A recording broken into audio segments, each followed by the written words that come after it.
శరణం గచ్ఛామి.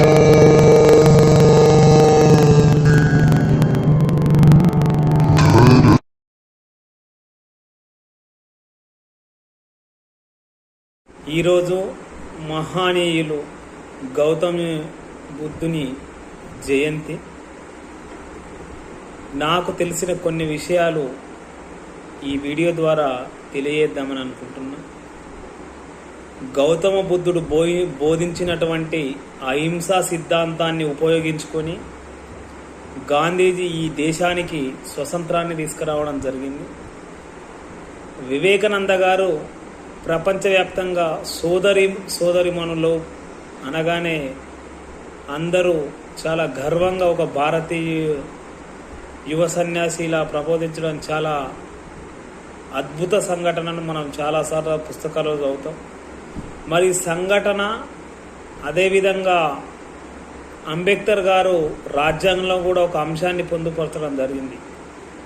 సౌభ్రాతృత్వం అనే అంశం, అంటే సోదర భావం అనేది గౌతమ్ బుద్ధుడు చెప్పిన తర్వాత వీళ్ళిద్దరూ పదే నొక్కి చెప్పడం జరిగింది.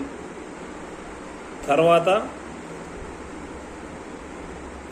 ఆర్ఎస్ఎస్ రాష్ట్రీయ స్వయం సేవక్ సంఘ్ ఈ దేశ సామాజిక రాజకీయాలలో ఒక వ్యూహాత్మక ఎత్తుగడలేస్తూ ఈ దేశమే అంతిమంగా మా సంక్షేమమే ధ్యేయం అని చెప్పేసి జాతీయవాదంతో వెళ్తున్నటువంటి సంస్థ కూడా ఈరోజు గౌతమ బుద్ధుడు రచించినటువంటి వినయ పీఠిక ఆధారంగానే ఆ సంస్థ నడుస్తుంది. అంటే ఒక సంఘం ఏ విధంగా ఉండాలి, సంఘంలో కార్యకర్తలు ఎలాంటి నియమ నిబంధనల ప్రకారం పనిచేసే వాళ్ళు అనుకున్న లక్ష్యాలు సాధిస్తారని చెప్పేసి వినయ పీఠికలో పొందుపరచడం జరిగింది.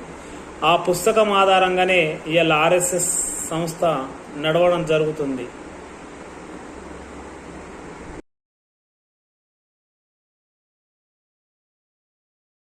ముఖ్య విషయం ఏంటంటే ఈ దేశంలో అంబేద్కర్ వాదాన్ని అభిమానించే వాళ్ళు పెరుగుతున్నారు, తప్పులేదు. కానీ మన దేశంలో పుట్టినటువంటి అంబేద్కర్ అనుకరించిన బౌద్ధ మతం అనేది కొంచెం క్షీణిస్తున్నది, చాలా బాధేస్తుంది నాకైతే. కొంతమంది డబ్బుల కోసమో లేదా కొన్ని సంఘటనల ద్వారా విదేశీ మతాల ద్వారా చేరుతున్నారు.